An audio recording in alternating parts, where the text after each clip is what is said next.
দক্ষিণাঞ্চলের বৃহত্তম শস্যভাণ্ডার হিসেবে পরিচিত গলাচিপা। অঘ্রাণ মাসের এ সময়ে গলাচিপার বিস্তীর্ণ ক্ষেত জুড়ে আমন ফসলের দোলায় কৃষকের মন আনন্দে ভরে উঠেছে। সোনালী আমন ধানের দোলা যেন কৃষকেরই হাসির প্রতিচ্ছবি। ইতিমধ্যেই আমন ধান কাটা ও মাড়াই উৎসব শুরু হয়ে গেছে। কৃষকের উঠান ভরে উঠেছে ধানের স্তূপে।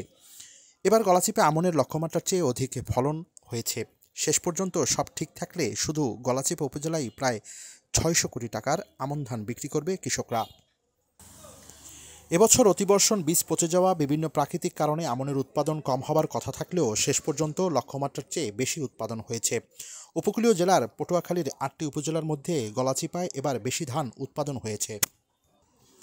এবছর ৬৬,৫০০ হেক্টর জমিতে আমন চাষের লক্ষ্যমাত্রা ধরা হলেও চাষ হয়েছে ৩৬,৫০০ হেক্টর জমিতে। কম জমিতে চাষ হওয়ার কথা থাকলেও ফলন হয়েছে তার দ্বিগুণ। আমনের এমন উৎসবে দুশ্চিন্তার কথাও রয়েছে। বর্তমানে প্রতিমন ধান উৎপাদন কৃষকের খরচ প্রায় ৯০০ থেকে ১,০০০ টাকা, আর বিক্রি করছেন তাও ৯০০ থেকে ১১৫০ টাকা পর্যন্ত। আবার কোনো কোনো আড়তদাররা ৪৫ কেজি হিসেবে মন ধরে নিচ্ছেন কৃষকদের কাছ থেকে, যা কৃষকদের হতাশ করে তুলছে। আমরা এত কষ্ট করে ধান দিই, কুইন্টালেরা যারা ব্যবসায়ী ধান কেনে এরা ৪৫ কেজিতে মন নেয়, কিন্তু হাতে আমাকে রুইয়া সইয়া নিজকে কিছু থাকে না। শত প্রতিকূলতার পরেও আমনের বাম্পার ফলনে কৃষকের মুখের হাসি প্রায় কপালের চিন্তার ভাঁজের কাছে হেরে যায়।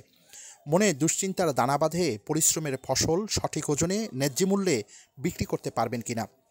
তবে শত প্রতিকূলতার পরেও কৃষকের মুখে ফুটবে হাসি, এমনটাই প্রত্যাশা।